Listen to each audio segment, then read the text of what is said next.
हमारे चैनल को सब्सक्राइब करें और बेल आइकन दबाएं। ठीक है, कल से 5 डिब्बे और बढ़ा दी। हाँ, आती हूँ। तो आपकी डील पक्की हो गई मम्मा? हाँ, एकदम पक्की हो गई। अब तुम्हारी मम्मा बहुत बड़ी बिजनेस वाली बनने वाली है। वाओ, ग्रेट मम्मा। मम्मा, अब हमारा घर भी बहुत बड़ा होगा ना? हाँ, बहुत बड़ा और आलीशान घर होगा हमारा, और जहाँ पर नौकर चाकर सब होंगे। हाँ, और बड़ी बड़ी कार्स भी होगी। हाँ, कार्स भी लेंगे। मम्मा, मुझे एक चॉपर भी चाहिए। चॉपर? ठीक है, चॉपर भी ले लेंगे।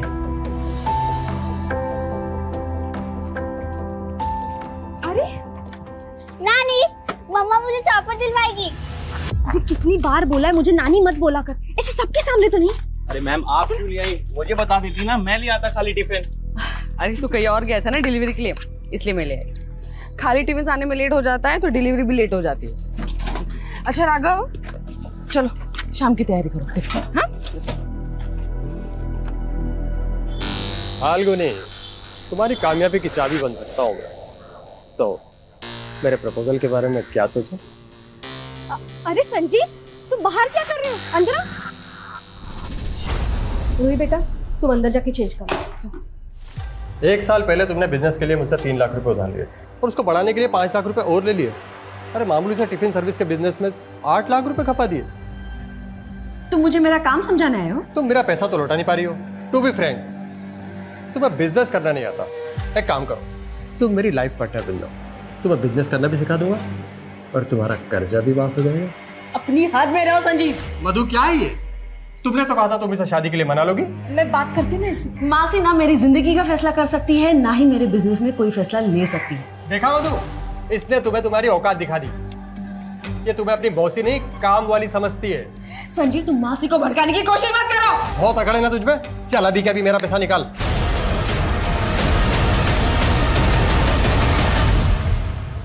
मासी, मैंने कितनी बार आपसे कहा है मुझे इस आदमी से शादी नहीं करनी है, फिर भी आप। मैं तुम्हारे भले का सोच रही थी फाल्गुनी। विधवा की जिंदगी आसान नहीं होती। अरे खुद के बारे में नहीं, पर रूही के बारे में तो सोच। टिफिन सर्विस का छोटा मोटा काम है तुम्हारा, उसमें भी इतना सारा कर्जा चढ़ चुका है, उसमें कमाई तो होती ही नहीं है। ऐसा ही रहा तो रूही को कैसे पालोगी तुम? मासी, मैं आप जैसी नहीं हूँ जो अपने फायदे के लिए रिश्ते बदलती फिरूं। अरे अगर संजीव आपको इतना ही भाग गया है तो आप ही कर लो ना उसके साथ शादी। वैसे भी आपकी शादी तो हुई ही नहीं है। बस कर फाल्गुनी, मैंने तुझे अपनी बेटी माना, मैंने तेरे लिए अपना घर नहीं बसाया और तू मुझे खरी खोटी सुना रही है। मासी, आई एम सॉरी, मुझे ये सब नहीं बोलना चाहिए था, लेकिन आपको पता है ना मैं कितनी स्ट्रेस में हूँ। सारी टेंशन तुझे ही है।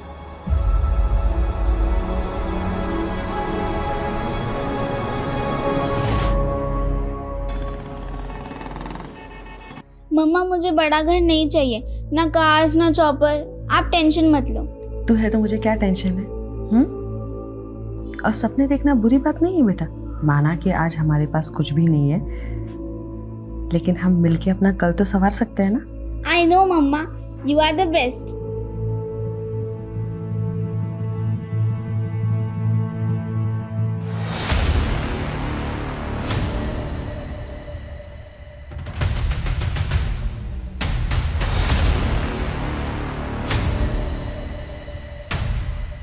जब मंजिल दूर हो तो वहाँ जल्द से जल्द पहुँचने के लिए हम शॉर्टकट ढूंढने लगते हैं, और अब मैं उस रास्ते पर जाने का सोच रही थी जिसे मैंने सालों पहले छोड़ दिया था।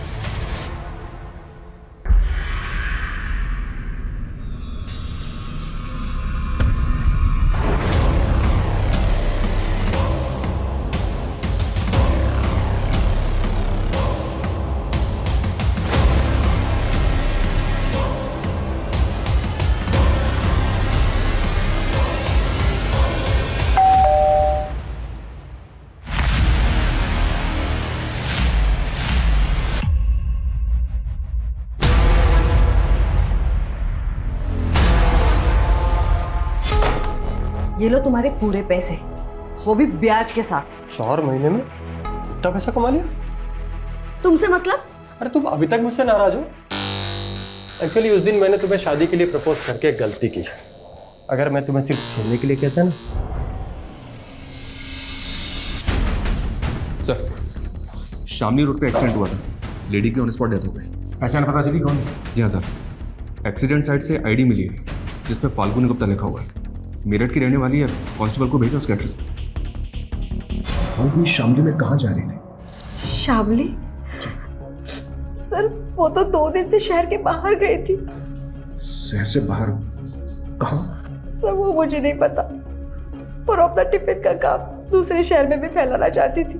मुझे जिस जगह पर फाल्गुनी का एक्सीडेंट हुआ वो जगह आपके घर से कोई 60-70 किलोमीटर की ही दूरी पर है, और आप कह रही हैं कि फाल्गुनी 2 दिन से शहर से बाहर थी। सर ऐसा भी तो हो सकता है वो घर लौट रही हो और रास्ते में उसके साथ।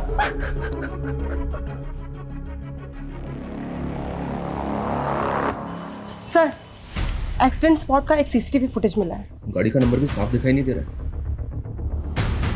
फाल्गुनी की मौसी को ये तक नहीं मालूम कि फाल्गुनी कहाँ गई, और अब इस तरह से फाल्गुनी मारी जाती है। पता लगाओ कि फाल्गुनी इस जगह पर क्यों गई थी, और इस टेम्पो का भी पता लगाओ।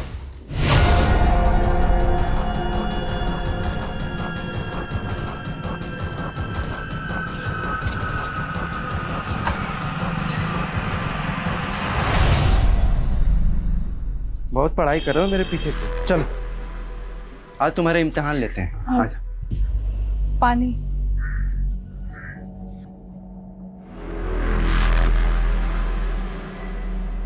अच्छा बता, मेरे बीवी के शरीर में कितने तिल हैं? बस कीजिए आप, शक की भी सीमा होती है। फाल्गुनी की मौसी ने तेरी गंदी नीयत के बारे में सब कुछ बता दिया है हमें। सर उसकी मौसी ने खुद मुझसे कहा था कि वो फाल्गुनी की शादी मुझसे करवाना चाहती है। देख, अगर हमें बाद में पता चला ना कि इसमें तेरा तनिक भी हाथ है, बिल्कुल हाथ नहीं है सर। अगर वो गलत रास्ते से पैसा कमाएगी तो ऐसी हालत तो होनी ही। कहना क्या चाहता है तू? सब बोल। सर 4 महीने पहले तक फाल्गुनी के पास अपनी बेटी की फीस भरने तक के पैसे नहीं हुआ करते थे, और 4 महीने के अंदर उसने मेरे 8 लाख रुपए चुकता कर दिया।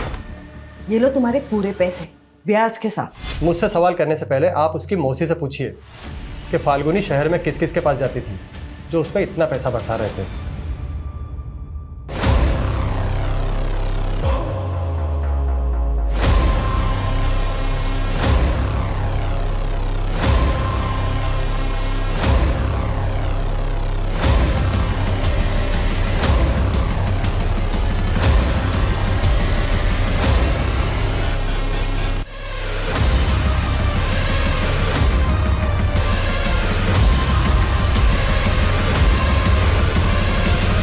राघव अंकल की तरह आप भी मुझसे झूठ बोल रहे हो ना। मम्मी मुझसे इतने दिन तक दूर नहीं रह सकती। बेटा मैं तुझे कैसे बताऊं कि क्या हुआ है?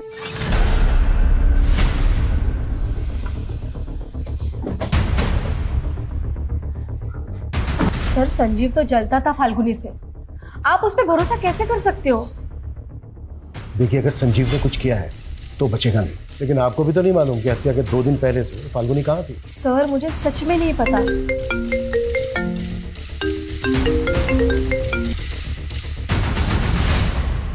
हाँ मनीष। इंक्वायरी में पता चला है कि फाल्गुनी ने शामली रोड पे एक जगह रेंट पे ले रखी थी। व्हाट? सर, फाल्गुनी ने ये जगह 2 महीने पहले रेंट पे ली थी। यहाँ के लैंडलॉर्ड का कहना है कि वो यहाँ से कोई बिजनेस कर रही थी। पर फाल्गुनी तो मेरठ से टिफिन सर्विस चलाती थी ना, यहाँ क्या कर रही थी? तो बेटा ये सारे एविडेंस कलेक्ट करो। सर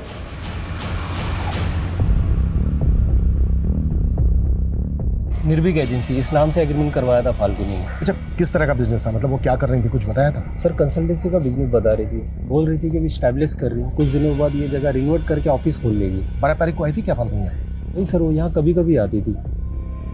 ठीक है, हमें एग्रीमेंट के पेपर चाहिए। जी सर।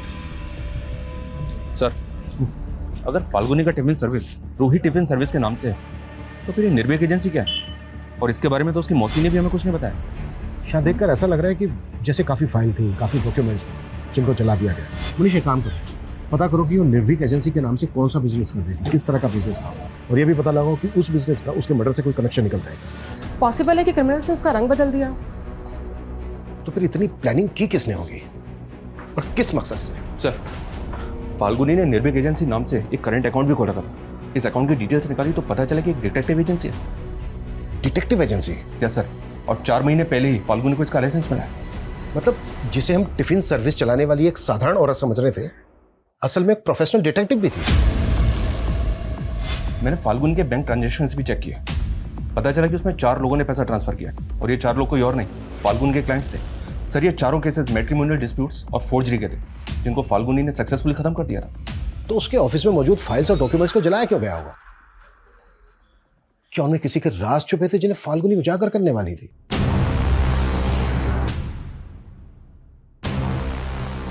ये सब तो काफी हद तक जल चुका है सर।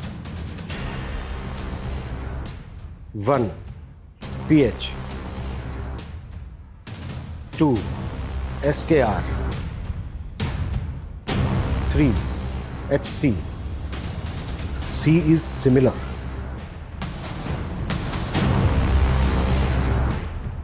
शर्मा, भले ही मैक्सिमम स्टफ जल गया है, लेकिन इससे ये क्लियर हो गया है कि फाल्गुनी जरूर कोई ऐसा केस इन्वेस्टिगेट कर रही थी जो उसके मर्डर की वजह बना।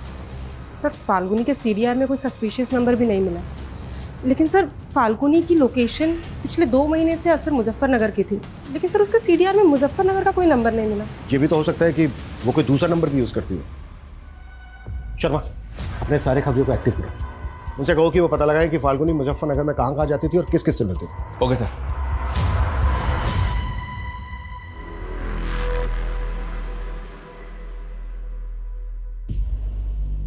अब चादर प्रथा शुरू करते हैं। भैया यहाँ ना, पकड़ लीजिए। गिरीश, अपने दोनों हाथ इसमें डुबा के चारों कोने में छापा लगा दो।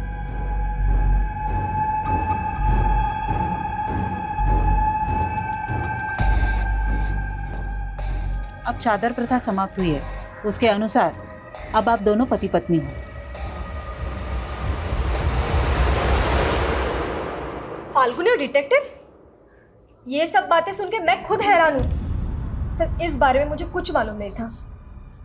मधु जी, आप फाल्गुनी को उसके बचपन से जानती थी और 11 साल से तो आप उसके साथ रह रही थी।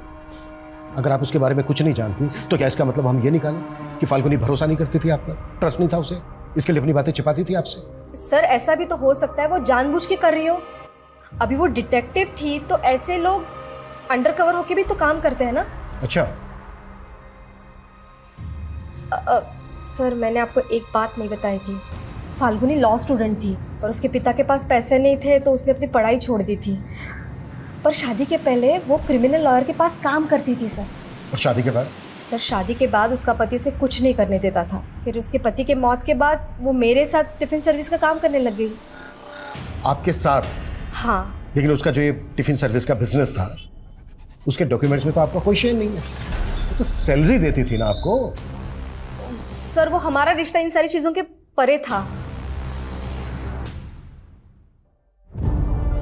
ये पुलिस क्यों आई है राघव अंकल? वो पुलिस स्टेशन में भी आपकी मम्मा का खाना जाता है ना, इसीलिए।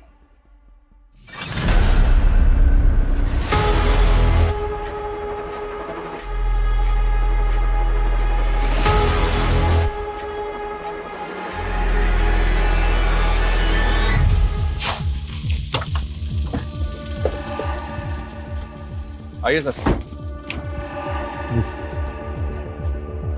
फाल्गुनी इसी एनजीओ में वर्कर बन के काम करती थी। ये भी तो हो सकता है कि फाल्गुनी एनजीओ वर्कर बनकर यहाँ इन्वेस्टिगेट करने आती है। फिलहाल तो सिर्फ इतना पता चला है कि फाल्गुनी आसपास के कई गांव में जाकर ग्रामीण औरतों को वुमेन हेल्थ एंड हाइजीन पर ट्रेनिंग दे रही थी। पॉसिबल है आसपास के गांवों में जाकर वो इन्फॉर्मेशन इकट्ठा करती है। May be sir. इंक्वायरी में एक बात और पता चली है, ये फाल्गुनी आजकल कड़िया गांव ज्यादा जा रही थी। कड़िया गांव?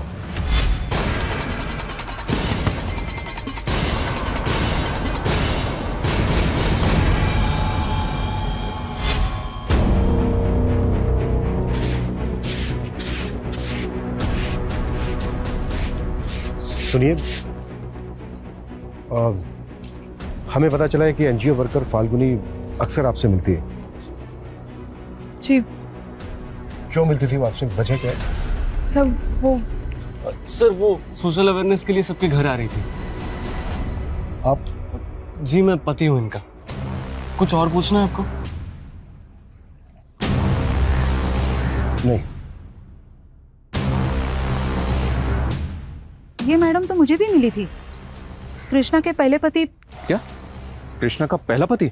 जी, दूसरा पति गिरीश देवर था कृष्णा का, लेकिन सरजू के मौत के बाद उन दोनों ने शादी कर ली। अच्छा, ये फाल्गुनी सरजू के बारे में क्यों पूछ रही थी? यही कि सरजू की मौत कैसे हो गई। क्या आप हमें बता सकती हैं कि सरजू की मौत कैसे हुई थी?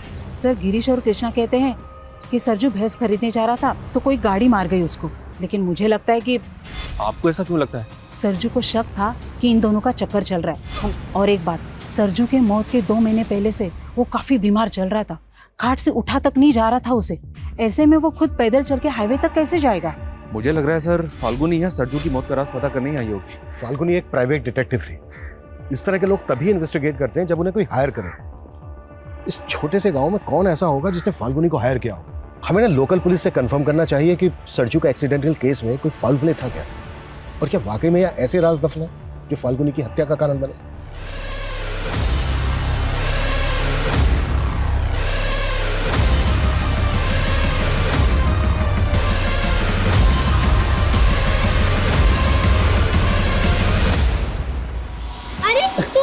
अरे अरे, तुम डर क्यों रही हो?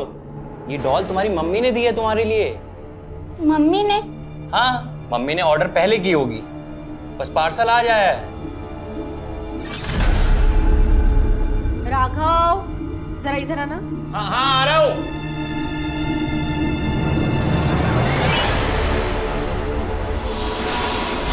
मम्मा, जाना सच में जरूरी है? हाँ बेटा, बहुत जरूरी है। वरना तुम ही बताओ, मम्मा तुमसे दूर इतने दिन के लिए रह सकती? लेकिन आजकल आपके पास मेरे लिए टाइम ही नहीं होता है। सॉरी बेटा, मैं बहुत जल्द वापस आ जाऊंगी। मम्मा, आपने मेरे लिए डॉल ऑर्डर की थी, मैं आपको कहाँ से ऑर्डर करूं ताकि आप जल्दी से मेरे पास आ जाओ? कहाँ चले गए मम्मा?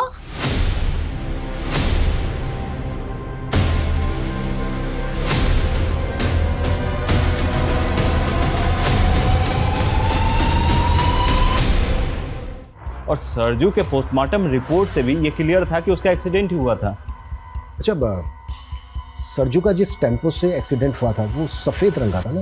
नहीं, सरजू की बीवी ने बयान दिया था कि कोई सफेद रंग का ओल्ड कार था। तो वो जो कार थी उस कार का कुछ पता चला? अभी तक तो नहीं।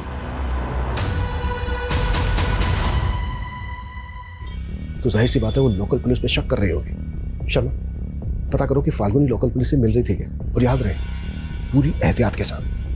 Okay sir. मेरठ पुलिस हमारे घर तक पहुंच गई। मैं बता रहा हूँ, अगर मैं उनके हत्थे चढ़ा ना तो तुम सबकी पोल खोल दूंगा मैं। डर मत, पुलिस, नेता, प्रशासन सब मेरी जेब में है।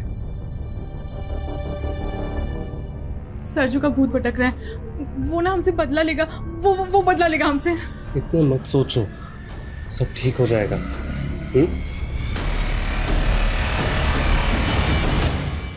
सर, हमने फाल्गुनी की सीडीआर में मौजूद एक नंबर को इन्वेस्टिगेट किया, लेकिन हमें अब तक कोई ऐसा नहीं मिला।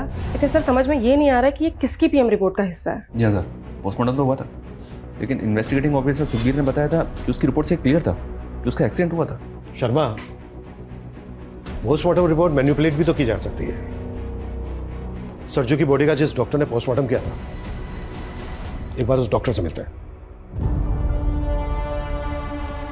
क्या हुआ? मम्मी की याद आ रही है? अरे डोंट वरी, मैं हूं ना, मैं भी मम्मा की तरह ही प्यार करूंगा। स्कूल हो या आस पड़ोस, कोई अगर तुम्हें टच करे ना तो इस बात की समझ होनी चाहिए तुम्हें कि गुड टच और बैड टच क्या होता है। क्या होता है मम्मा ये good touch bad touch?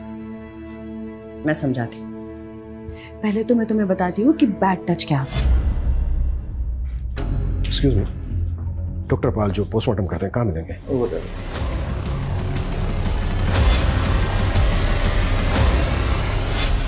Doctor Samarpal जी। इंस्पेक्टर अभिमन्यु चंद्र, मेरठ पुलिस। सर, मैं बहुत सारे विक्टिम का पोस्टमार्टम करता रहता हूँ, मुझे रिकॉर्ड चेक करने होंगे प्लीज।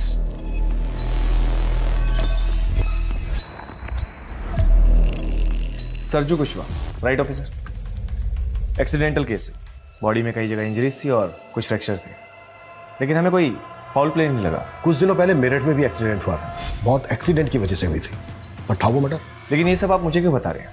जिस विक्टिम का एक्सीडेंट हुआ था उस विक्टिम का नाम था फाल्गुनी गुप्ता, ये शायद इसके साथ आपने सरजू की पोस्टमार्टम रिपोर्ट शेयर की हो।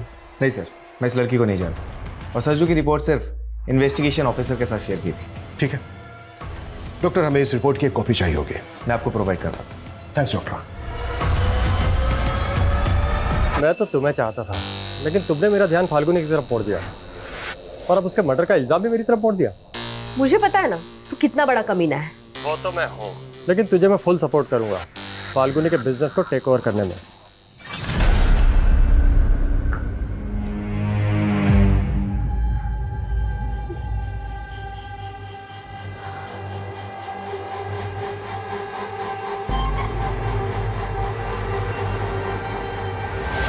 कृष्णा और गिरीश अचानक गांव छोड़ के चले गए, पर कहां चले गए हैं ये समझ में नहीं आ रहा है।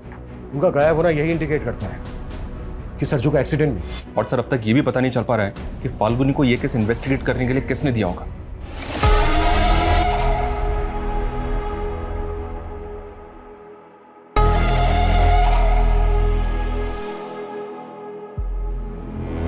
मेरठ पुलिस मेरे हॉस्पिटल तक पहुंच चुकी है। सरजू और फाल्गुनी के बारे में पूछताछ कर रही थी। देखो, अगर इस केस में मेरा नाम आ गया ना तो अच्छा नहीं होगा। किसी का नाम नहीं आएगा। थोड़े दिनों में मेरठ पुलिस झक मार के निकल जाएगी, और अगर ना भी निकली तो उसे भी खरीद लेंगे। वो पुलिस वाला बिकाऊ नहीं लग रहा था, या तो उसका भी ट्रांसफर करवा दो या फिर उसे भी ठिकाने लगवा दो। आखिर इस मिस्टीरियस व्हीकल की मिस्ट्री क्या है? अगर ये सबके सब मर्डर थे तो फिर ये कौन करवा रहा था और क्यों? फाल्गुनी के मर्डर को भी एक्सीडेंट का रूप देने की कोशिश की गई। क्या फाल्गुनी कुछ ऐसा इन्वेस्टिगेट कर रही थी जिसके पीछे गहरे राज छिपे थे? एक बार दुर्गेश के केस के इन्वेस्टिगेटिंग ऑफिसर से मिलता है। हमें दुर्गेश के केस में ऐसा कोई फॉल प्ले नजर नहीं आया जिससे लगे कि वो मर्डर हो, और पोस्टमार्टम रिपोर्ट में यही आया था कि दुर्गेश की मौत एक्सीडेंट से हुई है। पोस्टमार्टम रिपोर्ट दिखाएंगे दुर्गेश की? हाँ श्योर। Thank you.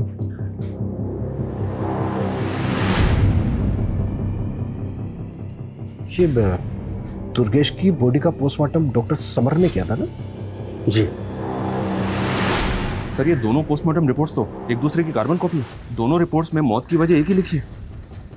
अच्छा शर्मा, ये डॉक्टर समर का सी बनाने का स्टाइल नोटिस किया तुमने? बड़ी अजीब ढंग से सी बनाया।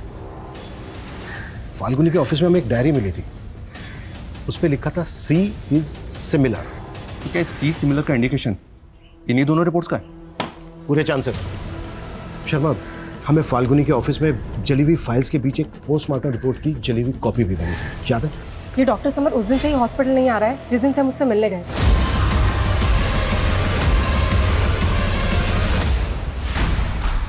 डॉक्टर समर कहाँ है? मुझे नहीं मालूम।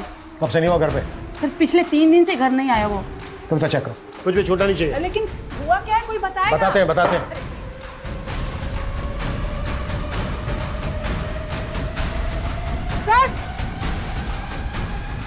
सर ये देखिए,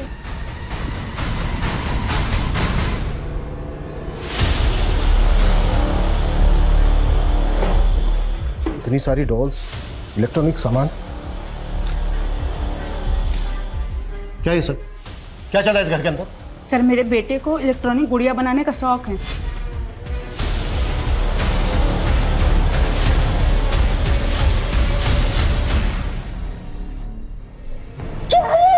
अरे ये क्या कर दिया आपने? तूने मेरे रूम में कैमरा लगा दिया।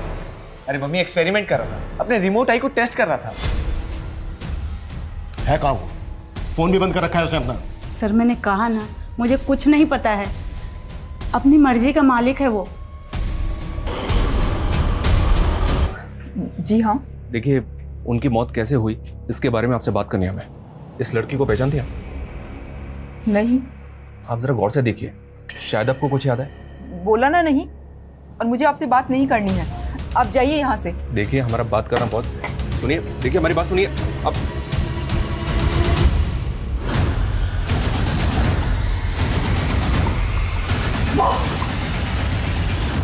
मम्मा, मैं तो डर गई। मैंने सोचा 2 दिन बाद वापस आई हूँ ना, तो ऐसे सरप्राइज करती तुझे। लेकिन मम्मा, मैं आपको बता नहीं सकती। जब आप चली जाती है तो यहाँ पर फाल्गुनी, तुम आ गई? हाँ मासी। हाँ रूही ने आपको तंग तो नहीं किया मेरे पीछे से? अरे नहीं, बहुत अच्छे से रही है वो। मम्मा, मैं क्यों नहीं बता पाई आपको वो सब? सर दुर्गेश की बीवी का ऐसा रवैया देख के ताज्जुब हो रहा है। अरे ये मैंने मॉर्चरी में पता किया, पिछले 3 महीने में डॉक्टर समर ने 15 बॉडीज का पोस्टमार्टम किया और उन 15 में से 9 एक्सीडेंटल केसेस हैं। तो क्या ऐसे और भी केसेस हैं? इस डायरी में ना कुछ अल्फाबेट्स लिखे हैं जिनको देख के ऐसा लगता है कि जैसे ये विक्टिम्स के नामों का शॉर्ट फॉर्म हो सकता है। 9वें नंबर पे लिखा है DS। ऐसी जो बाकी के विक्टिम्स हैं उनके भी नाम और सरनेम के अल्फाबेट्स मैच हो रहे हैं। माय गॉड, अनिल सर ये केस तो हमारी सोच से भी परे का निकला। बस ये समझ में नहीं आ रहा है कि फाल्गुनी से ये सब इन्वेस्टिगेट कौन करवा रहा था।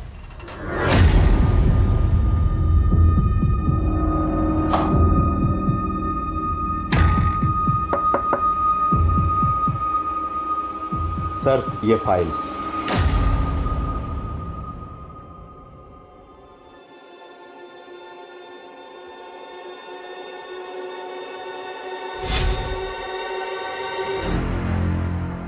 सर ये विपिन है, दुर्गेश के बारे में आपको कुछ बताना चाहता है।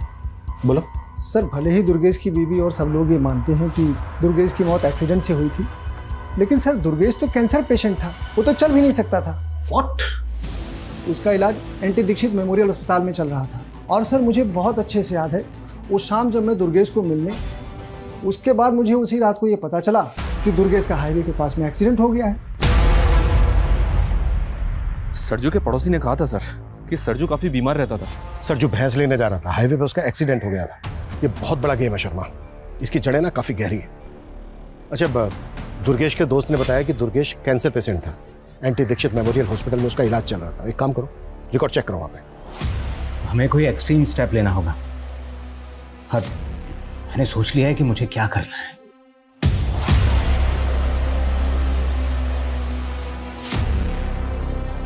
नहीं सर,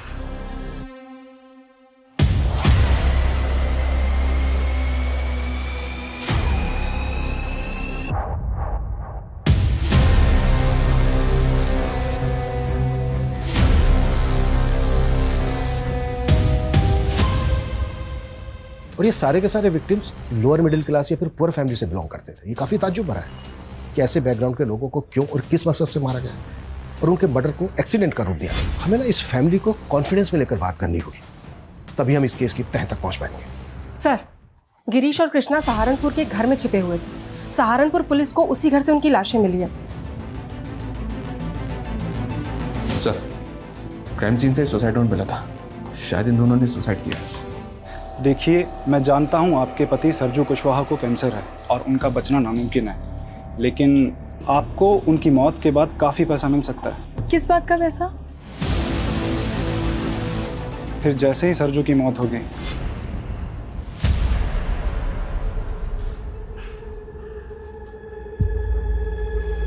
तुम मुझ पे गुस्सा हो ना?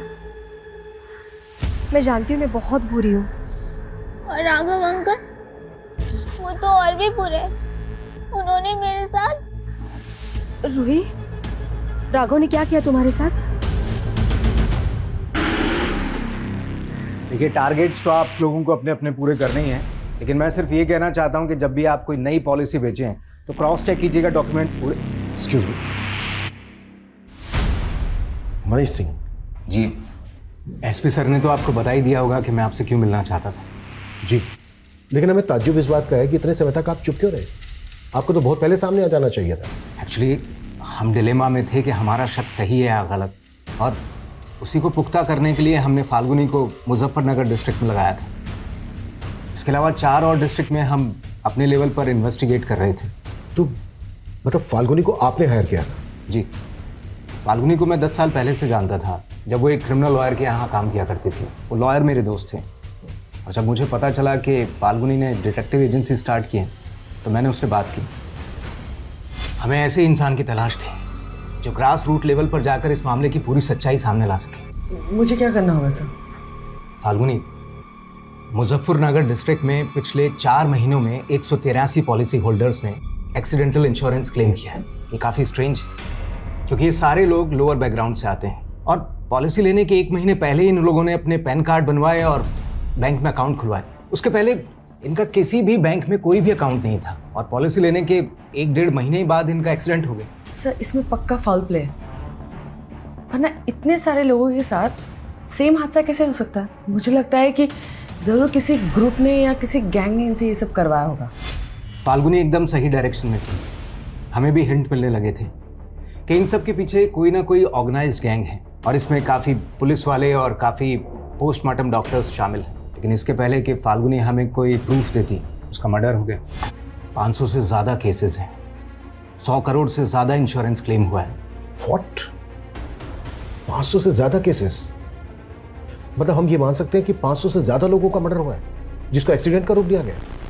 शायद, लेकिन इसके पीछे किंगपिन कौन है, किसके इशारे पर ये सब कुछ हो रहा है, यार स्टिल क्लूलेस। ये जितने भी सारे केसेस हैं, आप हमें इनकी डिटेल्स दीजिए। जी।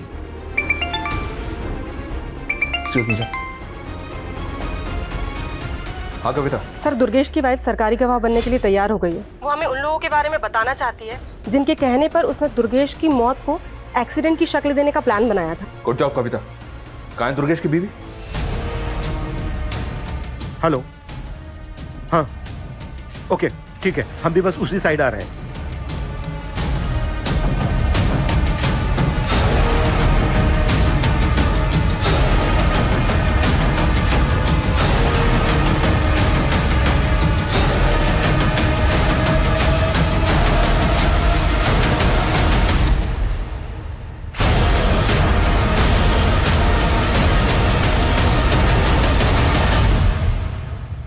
कंपनी का रीजनल मैनेजर ही कंपनी के साथ इतनी बड़ी कॉन्स्पिरेसी कर रहा है। मुझे कोई फंसा रहा है। ओए, फंसा रहा है? हाँ, तेरे गुनाहों की लंबी चेन तोड़ दी हमने।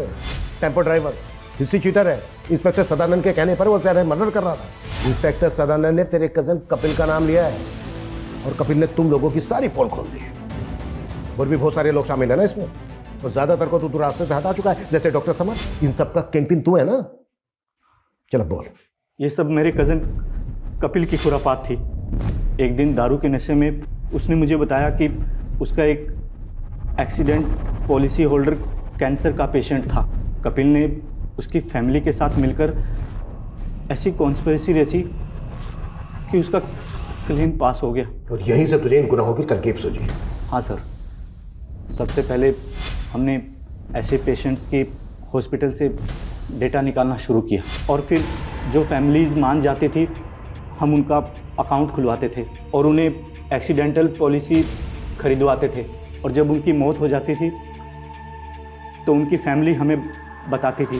सदानंद और सुखवीर जैसे पुलिस इंस्पेक्टर ऐसे केसेस को एक्सीडेंटल केसेस बनाकर फाइल बंद कर देते थे, और समर जैसे पोस्टमार्टम डॉक्टर ऐसी पोस्टमार्टम रिपोर्ट बनाते थे जिसमें कोई फाउल प्ले नजर न आए। हाँ सर, हॉस्पिटल रिकॉर्ड से हम उन पेशेंट के नाम गायब करवा देते थे ताकि किसी को पता ना चले कि उन्हें जानलेवा बीमारी थी। एक रिकॉर्ड गायब करने की फीस 35,000 फिक्स थी और क्लेम करने वाले को तुम लोग 50-50 हजार रुपए देते थे, ज्यादा से ज्यादा 1 लाख रुपए। उनका बैंक अकाउंट भी खुद ऑपरेट करते थे और जैसे क्लेम का पैसा अकाउंट में आता था पैसे निकाल के गायब। और फाल्गुनी का कसूर यह था कि उसने तुम्हारे गुनाहों की लंबी चेन का पता लगा लिया था। हाँ सर, वो जिस तरह से मनीष सर को रिपोर्ट कर रही थी वो मेरे लिए खतरा बनती जा रही थी, इसीलिए उसको ख़त्म करना जरूरी था। सर, ये गिरोह इतने बड़े पैमाने पर गुनाहों को इस तरह से अंजाम दे रहा था, ये सोच के भी ताज्जुब हो रहा है। आई थिंक ये इस दशक का सबसे बड़ा स्कैम होगा।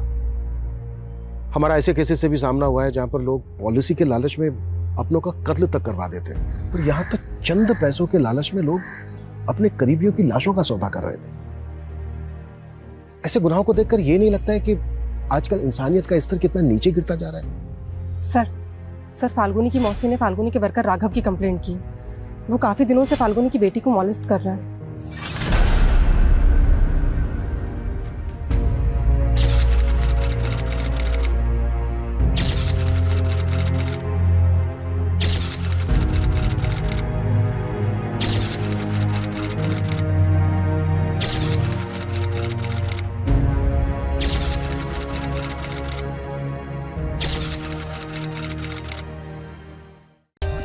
For more updates, subscribe to our channel, click the show links and enjoy watching the videos.